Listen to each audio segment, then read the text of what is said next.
नमस्कार दोस्तों, स्वागत है आप सभी का स्मार्ट क्लास के कॉल एग्जाम पर। दोस्तों, हम लोग अभी PYQ and topper test series को सॉल्व कर रहे हैं और इसमें विभिन्न स्टेट पीसीएस में पूछे जाने वाले प्रश्नों को समाहित किया गया है और जो भविष्य में अति संभावित प्रश्न हैं उसको भी समाहित किया गया है। तो अभी हम इसमें भारत में अंग्रेजों द्वारा किए गए प्रमुख कार्य की चर्चा कर रहे हैं, जिसमें हमने कल के एपिसोड में प्रश्न संख्या 150 तक देख लिया था और आज हम 50 से आगे को फॉलो करेंगे। तो आइए देखते हैं। प्रश्न संख्या 51 है, भारतीय भाषाओं के प्रचार के लिए किस गवर्नर जनरल ने साहित्य संस्था की स्थापना की? A Lord Lytton, B Lord Curzon, C Lord Canning, D Lord Wellington. भारतीय भाषाओं के प्रचार के लिए लॉर्ड कर्जन ने साहित्य संस्था की स्थापना की। सही आंसर है विकल्प संख्या बी, लॉर्ड कर्जन। का कार्यकाल 1899 से 1905 ईस्वी तक था। लॉर्ड कर्जन के समय में भारतीय भाषाओं के प्रचार के लिए साहित्यिक संस्था की स्थापना की गई, जिससे भारतीय भाषाओं और साहित्य को बढ़ावा मिला। अगला प्रश्न है प्रश्न संख्या 52, अवध के विलय के खिलाफ विद्रोह का नेतृत्व किसने किया? ए रानी लक्ष्मीबाई, बी बहादुर खां जफर, सी नाना साहेब, डी अजीमुद्दीन। तो अवध के विलय के खिलाफ इसका विद्रोह, वैसे अवध में तो विद्रोह रानी ने किया था, तो लेकिन इसमें विकल्प संख्या गलत दिया हुआ है। रानी हजरत बेगम ने किया था, अपने बेटे बिजरिफ कद्र को शासक बनाकर वहाँ का। तो मेरे ख्याल से यहाँ पे कुछ गलती हुई है इनके टाइपिंग करने में। तो बिजरिफ कद्र को शासक बनाकर उनकी माँ राजी जो हजरत महल हैं उन्होंने विद्रोह किया था 1857 का, और उनके पति को गिरफ्तार कर लिया गया था, नवाब वाजिद अली शाह को। प्रश्न संख्या 53 है, डॉक्ट्रिन ऑफ लाइफ नीति को किस गवर्नर जनरल ने लागू किया? A Lord Canning, B Lord Dalhousie, C Lord Wellesley, D Lord Hasting. Doctrine of life को लॉर्ड डलहौजी ने लागू किया था। सही आंसर है विकल्प संख्या बी, लॉर्ड डलहौजी। इनका कार्यकाल 1848 से 1856 ईस्वी तक था। डॉक्ट्रिन ऑफ लाइफ की नीति लॉर्ड डलहौजी के समय में लागू की गई, जिससे ब्रिटिश साम्राज्य का विस्तार हुआ। प्रश्न संख्या 54 है, यूनिवर्सिटी ऑफ कलकत्ता की स्थापना किस गवर्नर जनरल के समय में की गई थी? ये Lord Wellington, B Lord Canning, C Lord Lytton, D Lord Dalhousie. तो 1857 में लॉर्ड कैनिंग के कार्यकाल में university of Calcutta, university of Madras और यूनिवर्सिटी ऑफ बॉम्बे 3 विश्वविद्यालयों की स्थापना की गई थी। सही आंसर है विकल्प संख्या बी। लॉर्ड कैनिंग का कार्यकाल 1856 से 1862 ईस्वी तक था और इन्हीं के कार्यकाल में 1857 में कलकत्ता विश्वविद्यालय की स्थापना की गई थी, जो उच्च शिक्षा के क्षेत्र में एक महत्वपूर्ण कदम था। प्रश्न संख्या 55 है, किस गवर्नर जनरल के समय में सिविल सर्विसेज में सुधार के नियम लागू किए गए? A Lord Curzon, B Lord Dalhousie, C Lord Canning, D Lord Wellington. Lord Curzon के समय में सिविल सर्विसेज में सुधार के नियम बनाए गए। सही आंसर है विकल्प संख्या ए, लॉर्ड कर्जन का कार्यकाल 1899 से 1905 ईस्वी तक था और लॉर्ड कर्जन के समय में ही सिविल सर्विसेज में सुधार के लिए नियम लागू किए गए, जिनका उद्देश्य प्रशासनिक दक्षता और पारदर्शिता को बढ़ावा देना था। प्रश्न संख्या 56 है, किस गवर्नर जनरल के समय में हिंदू कानून में सुधार किया गया? A Lord Curzon, B Lord Minto, C Lord Canning, D Lord Lytton. यह भी पिछला प्रश्न भी यही था। लॉर्ड कर्जन नहीं, पिछला प्रश्न था सिविल सेवा में सुधार, इसमें लिखा गया है कि हिंदू कानून में सुधार, तो लेकिन इसका भी आंसर लॉर्ड कर्जन ही है। सही आंसर है विकल्प संख्या ए। और लॉर्ड कर्जन का कार्यकाल 1899 से 1905 ईस्वी था। लॉर्ड कर्जन के समय में ही हिंदू कानून में सुधार किया गया, जिससे समाज के धार्मिक और कानूनी मामलों में बदलाव किए गए। अगला प्रश्न है प्रश्न संख्या 57, सिविल सर्विसेज की परीक्षाओं के लिए लंदन में आयोजित परीक्षा का निर्णय किस गवर्नर जनरल ने लिया? यह भी लॉर्ड कर्जन ने ही लिया था। तो सही आंसर है विकल्प संख्या ए। और एक बार हम अभी तक पूरा चर्चा कर ही लिए हैं। प्रश्न संख्या 58 है कि गवर्नर जनरल के समय में गुलाम के नियमों के खिलाफ कानूनी सुधार किए गए। A Lord Minto, B Lord Canning, C Lord Wellesley, D Lord Dalhousie. तो लॉर्ड कैनिंग के समय में गुलाम के नियमों के खिलाफ कानून बनाए गए, उस कानून में सुधार किया गया। तो सही आंसर है विकल्प संख्या बी। और लॉर्ड कैनिंग का कार्यकाल 1856 से 1862 ईस्वी तक था। लॉर्ड कैनिंग के समय में ही गुलाम प्रथा के खिलाफ कानूनी सुधार किए गए, जिससे इस अमानवीय प्रथा को समाप्त करने में मदद मिली। प्रश्न संख्या 59 है, किस गवर्नर जनरल के समय में यूनिवर्सिटी ऑफ मद्रास की स्थापना की गई? A Lord William Bentinck, B Canning, C Lytton, D Hardinge. तो लॉर्ड कैनिंग के समय में ही 3 विश्वविद्यालय की स्थापना की गई थी, university of Madras, university of Calcutta और यूनिवर्सिटी ऑफ बॉम्बे। तो इस 1857 में। लॉर्ड कैनिंग का कार्यकाल 1856 से 1862 ईस्वी था। सही आंसर है विकल्प संख्या बी। ये सारी हमने चर्चा कर लिया है। प्रश्न संख्या 60 है, किस गवर्नर जनरल ने इंडियन काउंसिल एक्ट 1861 लागू किया? A Lord Canning, B Lord Lytton, C Lord Dalhousie, D Lord Hardinge. तो लॉर्ड कैनिंग का कार्यकाल 1856 से 1862 ईस्वी तक था और इसी के बीच में इन्होंने 1861 का भारतीय परिषद अधिनियम या इंडियन काउंसिल एक्ट को पारित किया। सही आंसर है विकल्प संख्या ए, लॉर्ड कैनिंग। इनका कार्यकाल 1856 से 1862 ईस्वी था और लॉर्ड कैनिंग के कार्यकाल में ही इंडियन काउंसिल एक्ट 1861 या भारत परिषद अधिनियम 1861 लागू किया गया, जिसने भारतीय सरकार की संरचना में महत्वपूर्ण बदलाव किए। प्रश्न संख्या 61 है, डिप्लोमेटिक मिशन के किस गवर्नर जनरल में बर्मा और जापान के साथ संधि की? ए कैनिंग, बी लिटन, सी वेलजली, डी डलहौजी।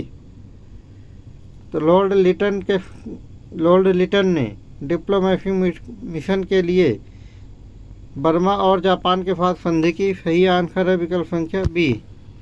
और लॉर्ड लिटन का कार्यकाल 1876 से 1880 ईस्वी था और लॉर्ड लिटन के समय में बर्मा और जापान के साथ डिप्लोमेटिक मिशन और संधियाँ की गई, जिससे ब्रिटिश भारत की विदेश नीति को मजबूत किया गया। अगला प्रश्न है प्रश्न संख्या 62, किस गवर्नर जनरल ने 1848 से 49 के दौरान दूसरे आंग्ल सिख युद्ध का नेतृत्व किया? A Lord Dalhousie, B Lord वेलजली, C Lord Canning और डी लॉर्ड हार्डिंग। तो इसका आंसर है विकल्प संख्या ए, लॉर्ड डलहौजी। और लॉर्ड डलहौजी का ही कार्यकाल 1848 से 56 ईस्वी के बीच था और इसी के बीच इन्होंने 1848 से 1849 के बीच के दूसरे आंग्ल सिख युद्ध का नेतृत्व किया था। ये रहा, एक सब हम चर्चा कर लिए हैं, जिसके परिणाम स्वरूप पंजाब को ब्रिटिश साम्राज्य में मिला लिया गया और राजा दिलीप सिंह और रानी जिंदल को 2 लाख रुपए की वार्षिक पेंशन देके इनको इंग्लैंड भेज दिया गया था। प्रश्न संख्या 63 है, ब्रिटिश भारत में स्वतंत्रता संग्राम के दौरान किस गवर्नर जनरल ने सशस्त्र पुलिस बल की स्थापना की? ये Lord Canning, B Lord Curzon, C Lord Lytton, D Lord Wellington. तो लॉर्ड कैनिंग ने ब्रिटिश भारत में स्वतंत्रता संग्राम के लिए गवर्नर जनरल थे लॉर्ड कैनिंग। इन्होंने ही सशस्त्र पुलिस बल की स्थापना की। तो सही आंसर है विकल्प संख्या ए, लॉर्ड कैनिंग का कार्यकाल 1856 से 1862 ईस्वी तक था। लॉर्ड कैनिंग के समय में स्वतंत्रता संग्राम को नियंत्रित करने के लिए सशस्त्र पुलिस बल की स्थापना की गई। प्रश्न संख्या 64 है, किस गवर्नर जनरल के समय में दूसरा आंग्ल बर्मा युद्ध 1852 से 1853 लड़ा गया, जो कि 1852 से 1853 तक चला था और लड़ा गया था? A Lord Curzon, B Lord William Wellington, C Lord Canning, D Lord Dalhousie. तो लॉर्ड डलहौजी का कार्यकाल 1848 से 1856 ईस्वी तक था, इसीलिए दूसरा आंग्ल बर्मा युद्ध लॉर्ड डलहौजी के कार्यकाल में लड़ा गया था। सही आंसर है विकल्प संख्या D, Lord Dalhousie. Lord Dalhousie के कार्यकाल में 1852, ये हम पूरी चर्चा कर लिए गए हैं, जिससे बर्मा के कुछ हिस्से को ब्रिटिश साम्राज्य में मिला लिया गया। अगला प्रश्न है प्रश्न संख्या 65, किस गवर्नर जनरल के समय में भारतीय शिक्षण संस्थान अधिनियम लागू किया गया? A Lord Curzon, B Lord Canning, C Lord Lytton, D Lord Dalhousie. तो लॉर्ड कर्जन के समय में भारतीय शिक्षण संस्थान अधिनियम लागू किया गया। सही आंसर है विकल्प संख्या ए, लॉर्ड कर्जन 1899 से 1905।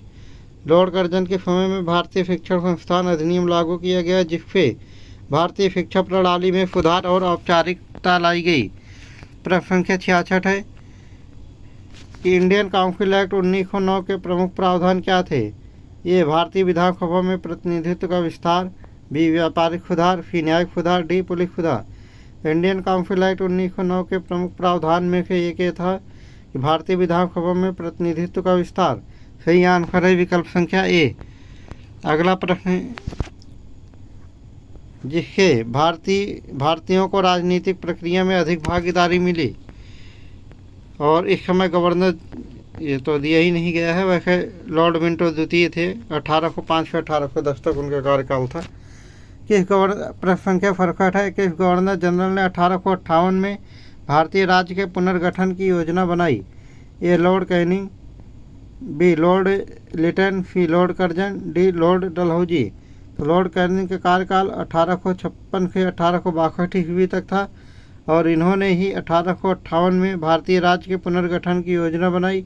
और सही आंसर है विकल्प संख्या ए, लॉर्ड कैनिंग 1848 से 1856। और इस योजना में ईस्ट इंडिया कंपनी का शासन समाप्त कर दिया गया और ब्रिटिश राज की शुरुआत की गई। 1857 की क्रांति के बाद ही ये सारा काम हुआ। अगला प्रश्न है प्रश्न संख्या 63, भारत सरकार अधिनियम 1935 के प्रमुख प्रावधान क्या थे? ये केंद्रीय और प्रांतीय विधानमंडलों का गठन, बी संविधान का संशोधन, सी पुलिस सुधार, डी राजस्व सुधार। तो भारत सरकार अधिनियम 1935 के प्रमुख प्रावधान केंद्रीय और प्रांतीय विधानमंडलों का गठन था और केंद्रों में द्वैध शासन यहीं चलाया गया था। सही आंसर है विकल्प संख्या ए। उस समय द्वैध शासन का मतलब था टैक्स वसूलने का अधिकार किसी और को होगा और सैनिक रखने का अधिकार किसी और को। और एक बार ही हमने चर्चा कर लिया है। प्रश्न संख्या 69 है, किस गवर्नर जनरल के समय में अवध के विलय का विरोध हुआ? A Lord Dalhousie, B Lord Canning, C Lord Curzon, D Lord Wellington. तो लॉर्ड डलहौजी के ही समय में अवध के विलय का विरोध हुआ। सही आंसर है विकल्प संख्या ए। इनका कार्यकाल 1848 से 56 में था और इन्होंने ही अवध का विलय कर लिया था ब्रिटिश साम्राज्य में, जिससे भारतीय जनता में संतोष और विद्रोह का माहौल पैदा हुआ। तो वहाँ के नवाब वाजिद अली शाह को इन्होंने कानून कुशासन का आरोप लगाकर 1856 में अवध को अपने अंग्रेजी साम्राज्य में विलय कर लिया था, और जिससे नाराज होकर जनता में संतोष फैल गया और वहाँ की जनता इनके खिलाफ विद्रोह कर दिया। और 1857 का जब विद्रोह हुआ था तो उसमें नवाब वाजिद अली शाह की पत्नी बेगम हजरत महल अपने पुत्र बिरजिश कादिर को या बिरजिश कद्र को, अलग अलग किताबों में अलग अलग नाम हैं, तो इनको राजा बनाकर इन्होंने स्वयं विद्रोह की कमान संभाली थी और वो अल्पायु के थे। प्रश्न संख्या 70 है, तिब्बत पर ब्रिटिश प्रभाव स्थापित करने के लिए किस गवर्नर जनरल ने अभियान चलाया? A Lord Lytton, B Lord Curzon, C Lord Dalhousie, D Lord William Bentinck. तो तिब्बत पर ब्रिटिश प्रभाव स्थापित करने के लिए लॉर्ड कर्जन ने अभियान चलाया था। सही आंसर है विकल्प संख्या बी, लॉर्ड कर्जन। इनका कार्यकाल 1899 से 1905 ईस्वी था। लॉर्ड कर्जन के समय में तिब्बत पर ब्रिटिश प्रभाव स्थापित करने के लिए अभियान चलाया गया, जिससे ब्रिटिश साम्राज्य की सीमाएं विस्तारित हुईं। प्रश्न संख्या 71 है, नई शिक्षा नीति के तहत किस गवर्नर जनरल ने सुधार किए? ये Lord Curzon, B Lord Wellington, C Lord Lytton, D Lord Canning. तो नई शिक्षा की नीति के सुधार के लिए लॉर्ड कर्जन ने सुधार किया था, प्रयास किया था। सही आंसर है विकल्प संख्या ए। ये कार्यकाल हमने देख ही लिया है और इसका उद्देश्य था भारतीय शिक्षा प्रणाली को अधिक और प्रभावी बनाना। प्रश्न संख्या 72 है, किस गवर्नर जनरल के समय में बंगाल विभाजन 1905 हुआ। A Lord Curzon, B Lord Dalhousie, C Lord Canning, D Lord Minto. तो लॉर्ड कर्जन के कार्यकाल में ही बंगाल विभाजन 1905 में हुआ। सही आंसर है विकल्प संख्या ए। और इनका कार्यकाल 1899 से 1905 तक था। ये हमने देख लिया है। जिस बंगाल विभाजन का उद्देश्य प्रशासनिक और राजनीतिक सुविधाओं को बेहतर बनाना था। हालांकि यह निर्णय भारतीयों के विरोध का कारण बना। प्रश्न संख्या 73 है। भारतीय सिविल सेवाओं के लिए पुनरावलोकन की योजना किस गवर्नर जनरल ने बनाई? यह Lord Lytton, B Lord Curzon, C Lord Canning, D Lord Wellington. तो भारतीय सिविल सेवाओं के पुनरावलोकन के लिए लॉर्ड कर्जन ने पुनरावलोकन की योजना बनाई थी। सही आंसर है विकल्प संख्या बी, लॉर्ड कर्जन। कार्यकाल हम बार बार देखते ही आ रहे हैं और इन्होंने ही सिविल सेवा में खुद के लिए पुनरावलोकन की योजना बनाई, जिससे सिविल सेवाओं की परीक्षा और चयन प्रणाली को सुधारा गया। अगला प्रश्न है प्रश्न संख्या 74। आधुनिक भारतीय अनुशासन अधिनियम 1920 किस गवर्नर जनरल के समय में लागू हुआ था? A Lord Wellington, B Lord Chelmsford, C Lord Hardinge, D Lord Minto. Lord Chelmsford के समय में भारतीय अनुशासन अधिनियम 1920 लागू किया गया था। सही आंसर है विकल्प संख्या बी। लॉर्ड चैम्फोर्ड का कार्यकाल 1916 से 1920 ईस्वी तक था। लॉर्ड चैम्फोर्ड के कार्यकाल में 1920 में भारतीय अनुशासन अधिनियम लागू किया गया, जिसका उद्देश्य प्रशासनिक अनुशासन और नियंत्रण को बनाए रखना था। प्रश्न संख्या 75 है। किस गवर्नर जनरल के समय में सविनय अवज्ञा आंदोलन 1930 से 34 हुआ था? A Lord Chelmsford, B Lord Lytton, C Lord Wellington, D Lord Minto. तो लॉर्ड वेलिंगटन के समय में 1930 से 1934 सविनय अवज्ञा आंदोलन हुआ था। सही आंसर है विकल्प संख्या सी। वैसे 1931 तक तो इरविन थे, तो इसमें दो हम मान सकते हैं, क्योंकि 1926 से 1931 तक के गवर्नर जनरल लॉर्ड इरविन थे और 1931 से 36 तक के गवर्नर जनरल लॉर्ड वेलिंगटन थे। तो ये रहा लॉर्ड वेलिंगटन 1931 से 36। और इन्हीं के समय में 1930 से 34 के दौरान सविनय अवज्ञा आंदोलन की अगुवाई की गई। महात्मा गांधी ने अगुवाई की थी, जो भारतीय स्वतंत्रता संग्राम का एक महत्वपूर्ण चरण था। प्रश्न संख्या 76 है। सेंट्रल प्रोविंशियल काउंसिल की स्थापना किस गवर्नर जनरल के समय में हुई थी? ये Lord Chelmsford, B Lord Minto, C Lord Curzon, D Lord Hardinge. तो सेंट्रल प्रोविंशियल काउंसिल की स्थापना लॉर्ड चैम्फोर्ड के समय में हुई थी। सही आंसर है विकल्प संख्या ए। लॉर्ड चैम्फोर्ड का कार्यकाल 1916 से 1921 ईस्वी तक था। लॉर्ड चैम्फोर्ड के कार्यकाल में ही सेंट्रल प्रोविंशियल काउंसिल की स्थापना की गई, जिसका उद्देश्य प्रांतीय प्रशासन और सरकार को प्रभावी बनाना था। प्रश्न संख्या 77 है।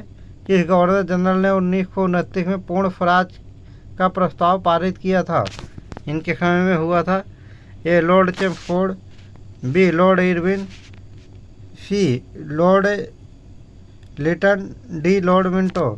तो लॉर्ड इरविन के समय में 1929 का पूर्ण स्वराज के कार्यकाल लागू किया गया था। सही आंसर है विकल्प संख्या बी। लॉर्ड इरविन का कार्यकाल 1926 से 1931 तक था। और ये देखो यहाँ पे गलत टाइप कर दिया इन्होंने। लॉर्ड इरविन के कार्यकाल में ही 1929 में कांग्रेस ने पूर्ण स्वराज का प्रस्ताव पारित किया, जो स्वतंत्रता आंदोलन में एक महत्वपूर्ण मोड़ था। प्रश्न संख्या 78 है। रिफॉर्म एक्ट 1909 के अंतर्गत किस गवर्नर जनरल ने चुनाव सुधार किए? ए लॉर्ड मिंटो द्वितीय, B Lord Curzon, C Lord Canning, D Lord Lytton. तो लॉर्ड मिंटो द्वितीय का ही कार्यकाल 1905 से 1910 तक था। तो इन्हीं के कार्यकाल में रिफॉर्म एक्ट 1909 पारित किया गया। सही आंसर है विकल्प संख्या ए। और जिसने इस रिफॉर्म ने चुनावी सुधारों और भारतीय प्रतिनिधित्व को बढ़ावा दिया, इसी को मार्लियामेंटो एक्ट भी कहते हैं। प्रश्न संख्या 79 है। किस गवर्नर जनरल के कार्यकाल में यूनिवर्सिटी ऑफ बॉम्बे की स्थापना की गई? तो इसकी हम कई बार चर्चा कर चुके हैं। तो लॉर्ड कैनिंग के समय में 1857 में यूनिवर्सिटी ऑफ बॉम्बे की स्थापना की गई। लॉर्ड कैनिंग का कार्यकाल 1856 से 1862 ईस्वी तक था। ये रहा दोस्तों। और इसकी स्थापना यूनिवर्सिटी ऑफ बॉम्बे 1857 की स्थापना पर, जो पश्चिमी भारत में उच्च शिक्षा के लिए एक महत्वपूर्ण संस्थान था। प्रश्न संख्या 80 है, तिब्बत पर ब्रिटिश प्रभाव स्थापित करने के लिए किस गवर्नर जनरल ने अभियान चलाया? A Lord Curzon, B Lord Lytton, C Lord Hardinge, D Lord William Bentinck. तो लॉर्ड कर्जन ने तिब्बत में अभियान चलाया था। लॉर्ड कर्जन के इनका कार्यकाल 1899 से 1905 ईस्वी था। लॉर्ड कर्जन के कार्यकाल में तिब्बत पर ब्रिटिश प्रभाव स्थापित करने के लिए अभियान चलाया गया, जिससे ब्रिटिश साम्राज्य की सीमा का विस्तार हुआ। प्रश्न संख्या 81 है, किस गवर्नर जनरल ने भारतीय सांस्कृतिक संस्थान की स्थापना की? A Lord Wellington, B Lord Curzon, C Lord Canning, D Lord Lytton. भारतीय सांस्कृतिक संस्थान की स्थापना लॉर्ड कर्जन के समय में की गई थी। सही आंसर है विकल्प संख्या बी, लॉर्ड कर्जन। इनका कार्यकाल 1899 से 1905 था। लॉर्ड कर्जन ने ही भारतीय सांस्कृतिक संस्थान की स्थापना की, जिसका उद्देश्य भारतीय कला, संस्कृति और साहित्य को बढ़ावा देना था। प्रश्न संख्या 82 है, स्वराज पार्टी की स्थापना किस गवर्नर जनरल के समय में हुई थी? A Chelmsford, B Lytton, C Hardinge, D Minto. Swaraj Party की स्थापना लॉर्ड चेम्सफोर्ड के समय में की गई थी। सही आंसर है विकल्प संख्या ए, लॉर्ड चेम्सफोर्ड का कार्यकाल 1916 से 1921 ईस्वी था। स्वराज पार्टी की स्थापना 1 जनवरी 1923 को मोतीलाल नेहरू ने और चित्तरंजन दास ने की थी, जो भारतीय राष्ट्रीय कांग्रेस के भीतर एक प्रमुख राजनीतिक समूह था। इसका गठन चेम्सफोर्ड के कार्यकाल में हुआ था। प्रश्न संख्या 83 है, अंग्रेजी शिक्षा नीति के तहत किस गवर्नर जनरल ने महत्वपूर्ण सुधार किए? A Lord William Bentinck, B Lord Canning, C Lord Lytton और डी लॉर्ड कर्जन। तो अंग्रेजी शिक्षा नीति के तहत लॉर्ड विलियम बेंटिक ने महत्वपूर्ण कार्य किए। सही आंसर है विकल्प संख्या ए, लॉर्ड विलियम बेंटिक का कार्यकाल 1828 से 1835 ईस्वी तक था। लॉर्ड विलियम बेंटिक के कार्यकाल में ही 1835 में अंग्रेजी शिक्षा नीति के तहत महत्वपूर्ण सुधार किए गए, जिसमें अंग्रेज़ों को आधिकारिक भाषा बनाने की पहल की गई। अंग्रेजी को आधिकारिक भाषा बनाने की पहल की गई। प्रश्न संख्या 84 है, कि गवर्नर जनरल ने 1857 के स्वतंत्रता संग्राम के बाद भारतीय सेना में महत्वपूर्ण बदलाव किए? तो उसमें गवर्नर जनरल लॉर्ड कैनिंग थे। सही आंसर है विकल्प संख्या ए, इनका कार्यकाल 1856 से 1862 तक था। तो लॉर्ड कैनिंग ने ही 1857 में स्वतंत्रता संग्राम के बाद भारतीय सेना में महत्वपूर्ण बदलाव किए। इसमें भारतीय सेनाओं को कम कर दिया गया पहले से ज़्यादा, जिसमें सेना के संगठन और संरचना में सुधार शामिल था। तो इसमें भारतीयों की सेना बहुत कम कर दी गई थी। भारतीयों को सेना के रूप में बहुत कम कर दिया गया था, अंग्रेज़ों की सेना बढ़ा दी गई थी इसमें। प्रश्न संख्या 50 है, ट्रिपल ट्रस्ट एक्ट किस गवर्नर जनरल के कार्यकाल में लागू हुआ? A Lord Lytton, B Lord Minto द्वितीय, C Lord Wellington, D Lord Canning. तो लॉर्ड मिंटो द्वितीय के समय में ट्रिपल ट्रस्ट एक्ट लागू हुआ। सही आंसर है विकल्प संख्या बी, लॉर्ड मिंटो द्वितीय का कार्यकाल 1905 से 1910 ईस्वी था। लॉर्ड मिंटो के कार्यकाल में ट्रिपल ट्रस्ट एक्ट लागू हुआ, जिसका उद्देश्य राजनीतिक और सामाजिक सुधारों को प्रभावी ढंग से लागू करना था। प्रश्न संख्या 86 है, साम्राज्यवादी नीति के तहत किस गवर्नर जनरल ने भारत के अंदरूनी क्षेत्रों पर ध्यान केंद्रित किया? A Lord Hardinge, B Lord Lytton, C Lord Curzon, D Lord Canning. तो लॉर्ड कर्जन के समय में साम्राज्यवादी नीति के तहत भारत के अंदरूनी क्षेत्रों पर ध्यान दिया गया। सही आंसर है विकल्प संख्या सी, लॉर्ड कर्जन 1899 से 1905। लॉर्ड कर्जन ने साम्राज्यवादी नीति के तहत भारत के अंदरूनी क्षेत्रों पर ध्यान केंद्रित किया और ब्रिटिश साम्राज्य की सीमाओं का विस्तार किया। प्रश्न संख्या 87 है, भारतीय सैन्य विश्वविद्यालय की स्थापना किस गवर्नर जनरल के कार्यकाल में की गई? A Lord Lytton, B Lord Canning, C Lord Hardinge, D Lord Curzon. और लॉर्ड लिटन के समय में ही भारतीय सैन्य विश्वविद्यालय की स्थापना की गई। सही आंसर है विकल्प संख्या ए। और लॉर्ड लिटन का कार्यकाल 1876 से 1880 ईस्वी तक था। लॉर्ड लिटन के कार्यकाल में भारतीय सैन्य विश्वविद्यालय की स्थापना की गई, जिसका उद्देश्य भारतीयों को सैन्य शिक्षा प्रदान करना था। प्रश्न संख्या 88 है कि गवर्नर जनरल के समय में रायबरेली और कानपुर पर संघर्ष हुआ। A Lord Wellington, B Lord Canning, C Lord Hardinge, D Lord Lytton. Lord Canning के समय में रायबरेली और कानपुर में संघर्ष हुआ। सही आंसर है विकल्प संख्या बी, लॉर्ड कैनिंग। इनका कार्यकाल 1856 से 1862 ईस्वी तक था। लॉर्ड कैनिंग के समय में 1857 में स्वतंत्रता संग्राम के दौरान रायबरेली और कानपुर में संघर्ष हुए, जो ब्रिटिश प्रशासन के लिए चुनौतीपूर्ण थे। तो इसमें तो 2 पार्टिकुलर क्षेत्र का नाम दिया है, लेकिन उसमें लगभग पूरे उत्तर भारत में ही इनके खिलाफ विद्रोह हो रहा था, अंग्रेज़ों के खिलाफ, जिसको 1857 की महान क्रांति के नाम से जाना जाता है। प्रश्न संख्या 89 है राजनीतिक सुधार के तहत किस गवर्नर जनरल ने भारतीयों को अधिक राजनीतिक अधिकार प्रदान किए। A Lord Chelmsford, B Lord Minto द्वितीय, C Lord Lytton, D Lord Hardinge. तो लॉर्ड विंटो द्वितीय के समय में राजनीतिक सुधार के तहत भारतीयों को अधिक राजनीतिक अधिकार प्रदान किए गए। सही आंसर है विकल्प संख्या बी, लॉर्ड विंटो द्वितीय। इनका कार्यकाल 1905 से 1910 ईस्वी तक था। और लॉर्ड विंटो ने भारतीयों को अधिक राजनीतिक अधिकार प्रदान करने के लिए कई सुधार किए, जिसमें भारतीय प्रतिनिधित्व में वृद्धि भी एक सुधार है। प्रश्न संख्या 90 है कि गवर्नर जनरल के कार्यकाल में राज्य परिषद की स्थापना की गई। A Lord Wellington, B Lord Chelmsford, C Lord Minto द्वितीय, डी लॉर्ड कर्जन। तो लॉर्ड विंटो द्वितीय के समय में राज्य परिषद की स्थापना की गई। सही आंसर है विकल्प संख्या सी, लॉर्ड विंटो द्वितीय। कार्यकाल 1905 से 1910। और लॉर्ड विंटो द्वितीय के कार्यकाल में 1909 में राज्य परिषद की स्थापना की गई, जो भारतीयों को राजनीतिक प्रतिनिधित्व और भागीदारी प्रदान करने की दिशा में एक महत्वपूर्ण कदम था। प्रश्न संख्या 91 है सार्वजनिक स्वराज के सिद्धांत पर आधारित किस गवर्नर जनरल ने विशेष ध्यान दिया।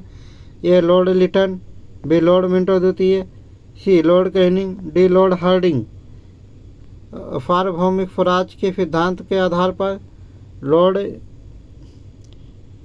विंटो द्वितीय ने विशेष ध्यान दिया। सही आंसर विकल्प संख्या बी, लॉर्ड विंटो द्वितीय। कार्यकाल 1805 से 1810। और लॉर्ड विंटो द्वितीय ने भारतीय राजनीतिक परिदृश्य में सार्वभौम स्वराज के सिद्धांत को ध्यान में रखते हुए सुधार किए, जिससे भारतीय राजनीति में अधिक भागीदारी को बढ़ावा मिला। प्रश्न संख्या 92 है वेलिंगटन के दौरान कांग्रेस पार्टी को किस प्रकार की सहूलियतें प्राप्त हुई। ये संसदीय प्रतिनिधित्व, बी विशेष प्रतिनिधित्व, सी कम प्रतिनिधित्व, डी कोई सहूलियत नहीं। तो वेलिंगटन के समय कांग्रेस पार्टी को संसदीय प्रतिनिधित्व प्राप्त हुआ। सही आंसर है विकल्प संख्या ए, संसदीय प्रतिनिधित्व। लॉर्ड वेलिंगटन का कार्यकाल 1931 से 36 तक था और इनके कार्यकाल में कांग्रेस पार्टी को संसदीय प्रतिनिधित्व की सहूलियतें प्राप्त हुई, जिससे भारतीय राष्ट्रीय कांग्रेस की राजनीतिक शक्ति और प्रभाव बढ़ा। प्रश्न संख्या 39 से 93 है कि गवर्नर जनरल के समय में भारतीय श्रमिक संघ की स्थापना की गई। A Lord Chelmsford, B Lord Minto, C Lord Wellington, D Lord Hardinge. तो लॉर्ड वेलिंगटन के समय में भारतीय श्रमिक संघ की स्थापना की गई। सही आंसर है विकल्प संख्या सी, लॉर्ड वेलिंगटन। कार्यकाल 1931 से 36 ईस्वी। लॉर्ड वेलिंगटन के कार्यकाल में भारतीय श्रमिक संघ की स्थापना की गई, जिसका उद्देश्य श्रमिकों के अधिकारों और हितों की रक्षा करना था। प्रश्न संख्या 94 है तिब्बत में ब्रिटिश प्रभाव को बढ़ाने के लिए किस गवर्नर जनरल ने सैन्य कार्यवाही की। A Lord Lytton, B Lord Curzon, C Lord Canning, D Lord William Bentinck. तो तिब्बत में ब्रिटिश प्रभाव को बढ़ाने के लिए लॉर्ड कर्जन ने वहाँ पे सैन्य कार्यवाही की। सही आंसर है विकल्प संख्या बी, लॉर्ड कर्जन। कार्यकाल 1899 से 1905। लॉर्ड कर्जन के समय में तिब्बत में ब्रिटिश प्रभाव को बढ़ाने के लिए सैन्य कार्रवाई की गई, जिससे ब्रिटिश साम्राज्य की सीमा का विस्तार हुआ। प्रश्न संख्या 95 है चैम्फोर्ड मिंटो सुधार। ये चेम्सफोर्ड मिंटो तो नहीं, मार्ले मिंटो होगा। का प्रमुख उद्देश्य क्या था? भारतीयों को राजनीतिक प्रतिनिधित्व प्रदान करना। ये मार्ले मिंटो है, चेम्सफोर्ड मिंटो नहीं है। बी आर्थिक सुधार, सी सैन्य सुधार, डी पुलिस सुधार। तो मार्ले मिंटो का जो 1909 का एक्ट था, इसके तहत भारतीयों को अधिक राजनीतिक प्रतिनिधित्व प्रदान करना था। सही आंसर है विकल्प संख्या ए। प्रश्न संख्या 96 है कि गवर्नर जनरल के समय में द्वितीय आंग्ल मराठा युद्ध, मरेथा नहीं, आंग्ल मराठा युद्ध है। A Lord Dalhousie, B Lord Wellesley, C Lord Curzon, D Lord Wellington. तो लॉर्ड वेल्लेसली के समय में द्वितीय आंग्ल मराठा युद्ध हुआ। सही आंसर है विकल्प संख्या बी। और वेल्लेसली का कार्यकाल 1898 से 1905 ईस्वी तक था और इन्हीं के समय में 1802 में हुई बेफिन की संधि से द्वितीय मराठा युद्ध शुरू हुआ, जो कि 1803 से 1805 ईस्वी तक लड़ा गया। ये रहा वेल्लेसली, ये सब हमने चर्चा कर लिया है। प्रश्न संख्या 97 है, भारत में ब्रिटिश साम्राज्य की स्थापना के बाद किस गवर्नर जनरल ने महत्वपूर्ण सुधार किए? A Lord Dalhousie, B Lord Lytton, C Lord Curzon, D Lord Hardinge. तो लॉर्ड कर्जन के समय में ब्रिटिश साम्राज्य की स्थापना के बाद बहुत महत्वपूर्ण सुधार किए गए। सही आंसर है विकल्प संख्या सी। लॉर्ड कर्जन 1899 से 1905। इनके सुधारों में प्रशासनिक, न्यायिक और शैक्षिक क्षेत्र में सुधार किए गए थे, महत्वपूर्ण सुधार किए गए थे। प्रश्न संख्या 98 है कि गवर्नर जनरल के समय में प्रारंभिक प्रेस कानून लागू हुआ? A Lord Chelmsford, B Lord Wellington, C Lord Lytton, D Lord Hardinge. तो लॉर्ड लिटन के समय में प्रारंभिक प्रेस भारतीय कानून लागू हुआ। सही आंसर है विकल्प संख्या सी। और लॉर्ड लिटन का कार्यकाल 1876 के, यहाँ पे देखो 8 नहीं टाइप हुआ है। लॉर्ड लिटन का कार्यकाल 1876 से 1880 के बीच में था और इन्हीं के समय में प्रारंभिक भारतीय प्रेस कानून लागू किया गया, जिसका उद्देश्य प्रेस की स्वतंत्रता को नियंत्रित करना था। और इन्होंने कहा था अंग्रेजी को छोड़कर जितने भी भाषाओं में अखबार छप रहे हैं वो सारे बंद किए जाएंगे। प्रश्न संख्या 99 है, लॉर्ड के गवर्नर जनरल के कार्यकाल में लॉर्ड कर्जन के बाद का युग शुरू हुआ? A Lord Wellington, B Lord Chelmsford, C Lord Minto, D Lord Hardinge. तो लॉर्ड चेम्सफोर्ड के कार्यकाल में कर्जन के बाद का युग शुरू हुआ। सही आंसर है विकल्प संख्या बी, लॉर्ड चेम्सफोर्ड। इनका कार्यकाल 1916 से 1921 ईस्वी तक था। लॉर्ड चेम्सफोर्ड के कार्यकाल में लॉर्ड कर्जन के बाद का युग शुरू हुआ, जो भारतीय राजनीति और प्रशासन में नए बदलावों का युग था। तो इसमें सीधे से पूछ रहे हैं कि कर्जन के बाद किसने ज़्यादा सुधार किए थे। अगला और अंतिम प्रश्न है प्रश्न संख्या 100, किस गवर्नर जनरल के समय में भारतीय सांस्कृतिक सम्मेलन का आयोजन हुआ था? A Lord Curzon, B Lord Wellington, C Lord Chelmsford, D Lord Minto. Lord Wellington के समय में भारतीय सांस्कृतिक सम्मेलन का आयोजन किया गया था। सही आंसर है विकल्प संख्या बी। लॉर्ड वेलिंगटन का कार्यकाल 1931 से 1936 ईस्वी तक था और लॉर्ड वेलिंगटन के समय में ही भारतीय सांस्कृतिक सम्मेलन का आयोजन हुआ था, जो भारतीय संस्कृति और कला के विकास को बढ़ावा देने के उद्देश्य से था। तो दोस्तों, आज के 50 प्रश्न पूरे हुए हैं और इसी तरीके की लगातार वीडियो को पाने के लिए हमारे channel smart classes call exam को लाइक, सब्सक्राइब और शेयर ज़रूर करें। तो दोस्तों, कल फिर मिलते हैं इसी चैनल पर इसी समय पे और नेक्स्ट वीडियो के साथ। तब तक के लिए जय हिंद।